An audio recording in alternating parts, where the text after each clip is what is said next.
तो ये जगदेव पंवार चक्रवर्ती राजा सम्राट राजा भोज के भतीजे जगदेव पंवार जो परमार वंश के सबसे दानवीर और प्रतापी राजा हुए, ये आज के ही दिन पंवार वंश की कुलदेवी गढ़कालिका के सामने जो इन्होंने है वो अपना शीश दान किया था। माता ने हर बार इस दानवीर राजा को अपना वचन दिया। आज के दिन ही माता जगदेव को अपने चरणों में जगह दी। जो धार गढ़कालिका जो एमपी में पड़ता है, मंदिर के पास आज भी जगदेव पंवार की जो है समाधि है आज भी वहाँ। महादानियों में 2-4 नाम प्रमुखता से लिए जाते हैं, जगदेव पंवार का नाम भी उनमें आता है। बलि ने अपने राज्य को दान किया।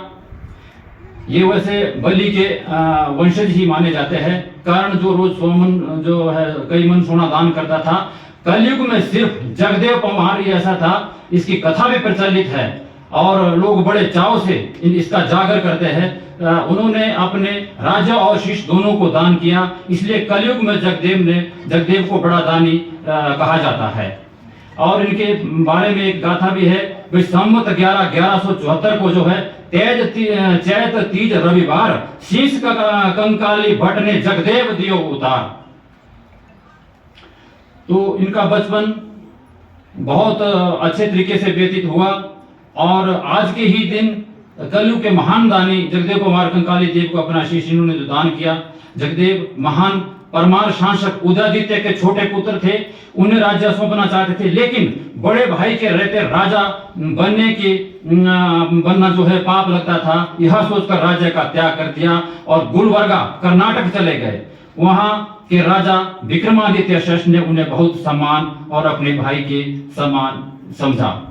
ये राजा विक्रमादित्य जो हमारे राजा विक्रमादित्य जी उनके वंशज है। राजा विक्रमादित्य ने विक्रमी संवत, जिसे आज जो हमारे जो चलता है, हमारा शास्त्र चलता है, ये उन्हीं की देन है। जगदेव महाराजा का दूसरा सबसे महत्वपूर्ण जो है दान प्रसंग आता है और दान जगदेव गुजरात के शासक चालुक्य सिद्धराज काल में दिया था।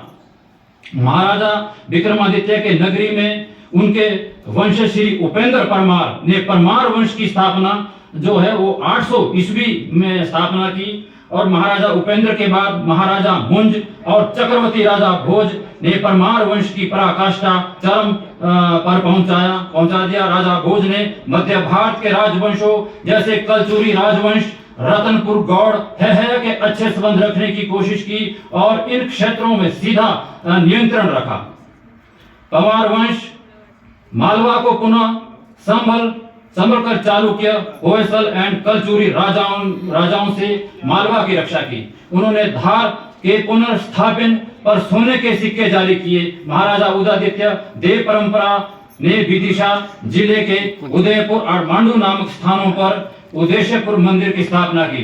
राजा उदयादित्य देव परमार की जो है वो 2 रानियां थी। एक का नाम सोलंकनी था और दूसरी का नाम बाघेली था। सोलंकनी के 2 पुत्र हुए और बाघेली के 1 पुत्र। इनमें सबसे छोटा राजा जगदेव पंवार था। 2 इसके बड़े भाई जो थे वो लक्ष्मण देव और राजा नरमान देव पंवार के नाम से प्रसिद्ध थे। परमार वंश के गौरव को चरम पर ले गए ये जिनका नाम जगदेव पंवार था।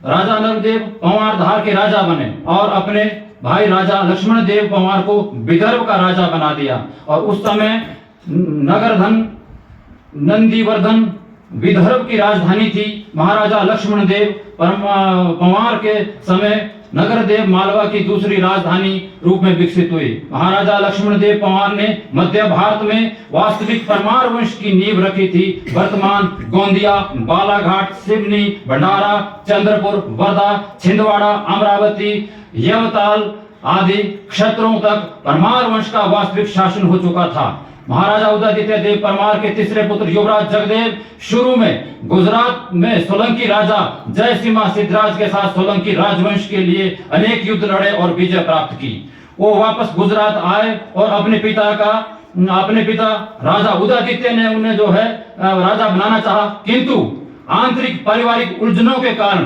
राजपाट का त्याग कर भाई नरवर्धन देव को राजा बना दिया और राजा अपने आप जो राजा जगदेव विदर्भ राज्य की ओर चल पड़े। मध्य भारत में उस समय के शक्तिशाली राजा कल्याणी चालुक्य राजा विक्रमादित्य चार की सेना प्रमुख बन गए और मुख्य जो उन्होंने पश्चिमी विदर्भ का चार्ज उन्हें जो दिया गया। इस राजा जगदेव ने अपनी बुद्धि पराक्रम और शक्ति से आंध्र, डोर समुद्रा और अरबदुला पर्वत के क्षेत्रों को जीत लिया। उन्होंने जो है इसके पश्चात कर्नाटक के राजा किंग कर्ण, आंध्र के राजा चंद्रदुर्गा, चित्रकूट, बस्तर, वर्तमान छत्तीसगढ़ जो बिहार में और डोर समुद्रा के राजाओं होल से को पराजित किया।